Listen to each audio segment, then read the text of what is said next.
전국의 등록 시각장애인은 약 25만 명. 이 중 21만 명은 저시력 장애인으로 추정됩니다.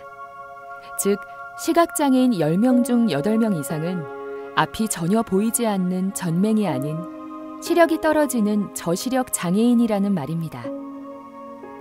겹쳐 보이는 복시, 중심은 잘 보지만 주변은 잘 보지 못하는 주변시야 장애, 나이를 먹어 누구나 겪게 되는 약시 등 저시력에는 다양한 유형이 포함됩니다.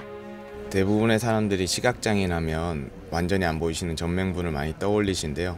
저처럼 저시력이신 분도 상당히 많으시거든요. 앞으로 시각장애인을 보실 때 다양하게 생각해 주셨으면 좋겠습니다.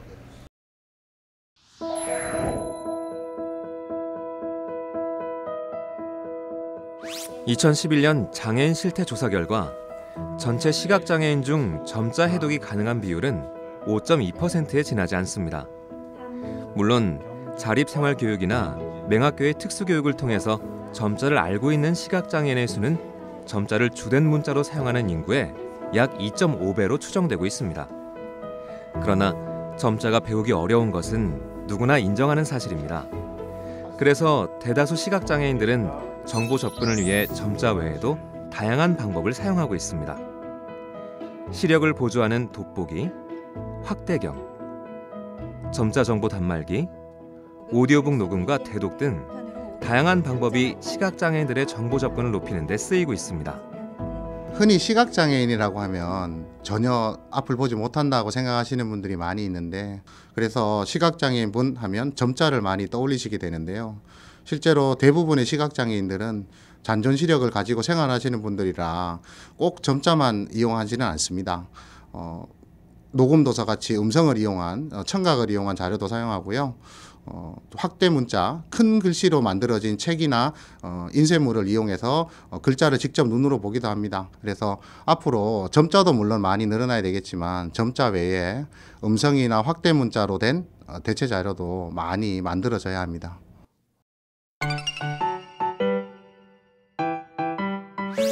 언젠가 시각장애인분이 길을 물어보시는데 어떻게 알려줘야 할지 몰라서 좀 당황했던 기억이 있어요.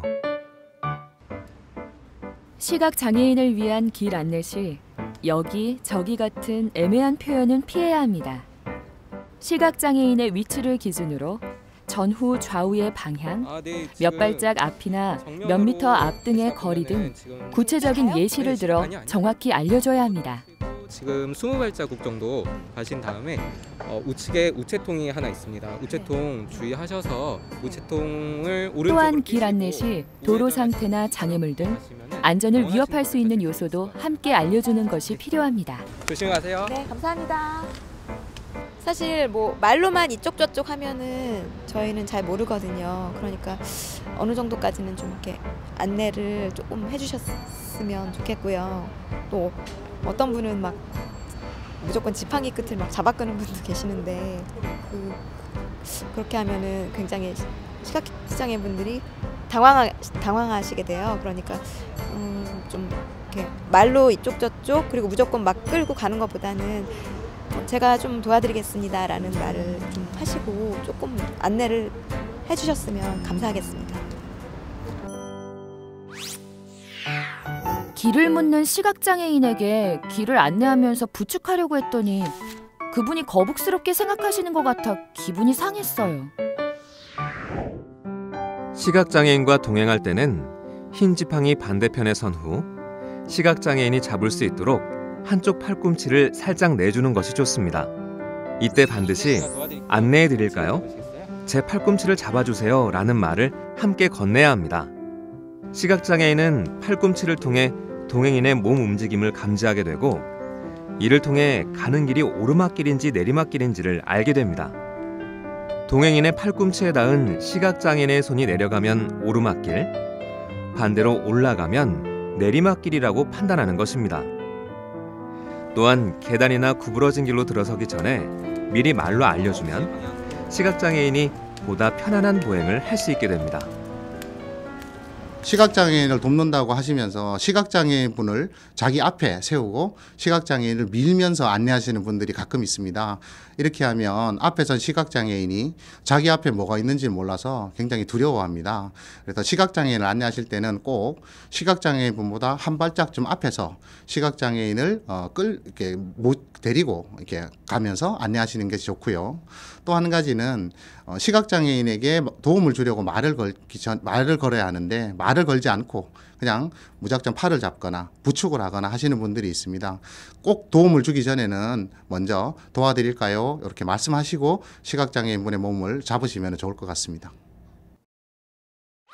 우연히 본 안내견이 너무 순하게 보여서 좀 만졌는데 시각장애인이 싫어하시더라고요. 안내견은 애완동물이 아닙니다. 안내견은 시각장애인의 외출 시 든든한 파트너가 되어주는 존재입니다.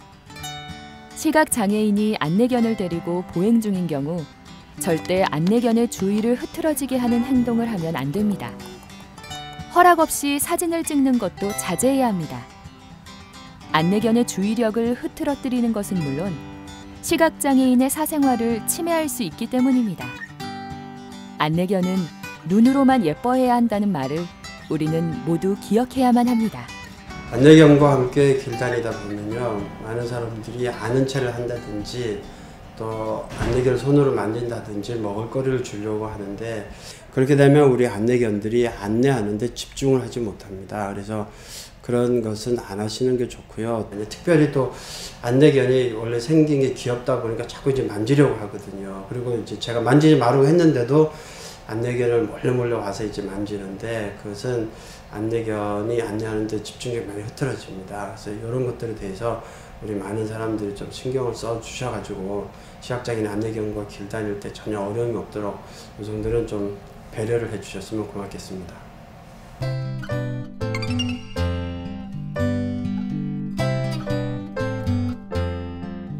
사람들은 시각장애인 하면은 전맹만 떠올리고 선글라스를 꼈을 것이다, 흰지팡이를 들고 있을 것이다 생각을 하는데 저처럼 크게 표시가 안 나는 저시력인들도 많거든요.